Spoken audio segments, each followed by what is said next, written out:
The Asset Alliance Group Scottish Rally Championship headed south for the final round, the Rally Caledonian. So let's catch up with the crews we haven't seen yet. Scott Gourley and Connor Gardner endured another tough day in their 205. The opening loop saw a leaky heater matrix create a puddle at Scott's feet, which in turn steamed all the windows up. They nursed the car to service and got it sorted, but were further delayed by a 2-minute penalty due to a timing error. That dropped them from 15th to 19th in the overall standings at the finish.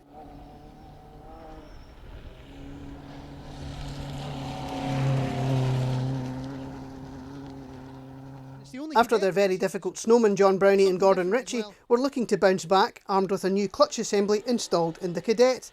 It was a much more positive day out this time, battling all day for a place in the top 20.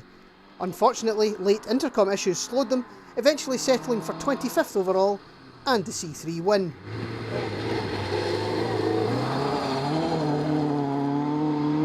Neil Phillip had made the long trip south, still in with a strong chance of the C5 driver's title.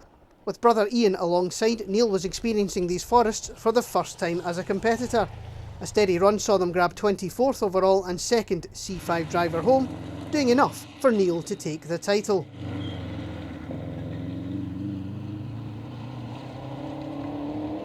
Alice Patterson was back alongside her dad Stuart and looking to make a bid for the C5 Navigators Championship. After their bruising run together at the Scottish, things were much smoother this time out, enjoying running nearer the front and taking 17th overall. That was enough for Alice to take the C5 Navigators title.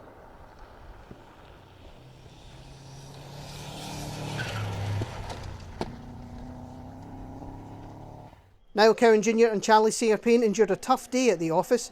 The slippy stages exposed a handling issue that they didn't know they had, and then their attack was stymied by a gearbox full of neutrals mid-stage.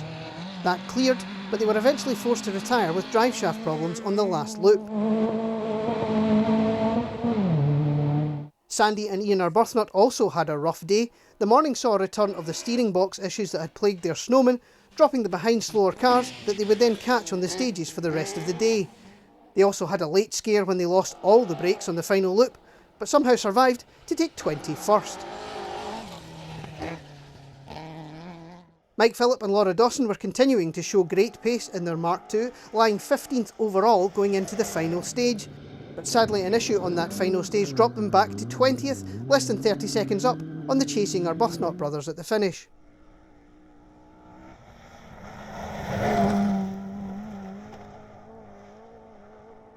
Martin Erskine and Ewan Murdoch were another crew with a tale of woe. A fuel pump issue on stage 1 dropped them into their lateness, and then Martin took a tyre off a rim after an ambitious cut.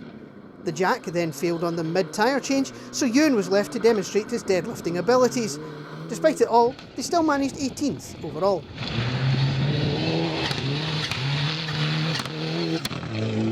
Mike Moats and Gary McDonald were enjoying their second event in the new Impreza.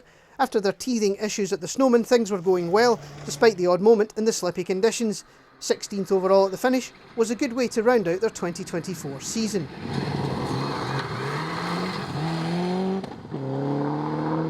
Willie Patterson and Tom Hind were making their competitive debut in the ex-McLeod Sunbeam and were tackling the whole 2 days of Rally Anglo-Caledonian.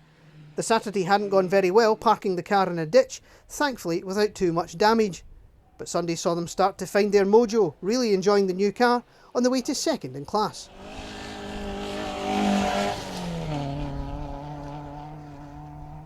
And after finding the Avenger to be a bit lacking in performance on the big hills and fast straights of the snowmen, Davy McLeod and Eamon Boyle had changed the crown wheel and pinion to help with the gearing. They were very happy with the results, really enjoying their run, particularly through the A stage, and 14th overall in the H1 win was a great way to round out their first season in the Avenger.